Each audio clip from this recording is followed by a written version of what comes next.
समस्त मोर नमस्कार मो यूट्यूब चैनल को समस्त स्वागत। चलते आज बनवा पटल खुरमा। पटल खुरमा सात आठ पटल नहीं जाए भलसे धोई एमती छोट छोट पीस कर काटिदेवे। आप चाहिए आगे बड़ पीस कर काटिपारे। चारोटी आलू नहीं किसी समय पानी भिजे रखिए। आलू को भलसे धोई आप गोटे प्रेसर में देदेवे। आप चाहिए कम भी आलू नहीं पारे। प्रेसर आलू दे किसी लुण पकई दुईट हुइसिल आसला हाई फ्लेम रे गैस रे बसईदेवे। हाई फ्लेम रे दुईटी हुइसिल आसला परे आपण गैस को बंद करी प्रेसर को तळको ले किछि समय ठंडा होबा पई छाड़ देबे। आपण चाहिए आलू स्किप भी करि परिबे नहले आलू को छोट छोट पीस करी काटी तेल रे भाजी मध्य यूज करि परिबे। तापर गोटे कड़े नहीं जावा। ए कड़े गोटे बहुत चमत्कार गुण अच्छे।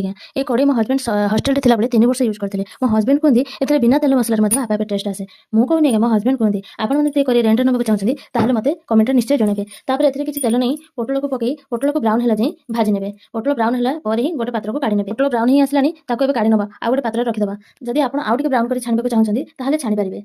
तापर आम मसला प्रस्तुत करा। मसला प्रस्तुत किसी कटा प्याज किसी टमाटो किसी काजू किसी अदा रसुण नहीं भलसे फाइन पेस्ट बनई देबा। आप मन के पूरा फाइन पेस्ट ही बनइबे।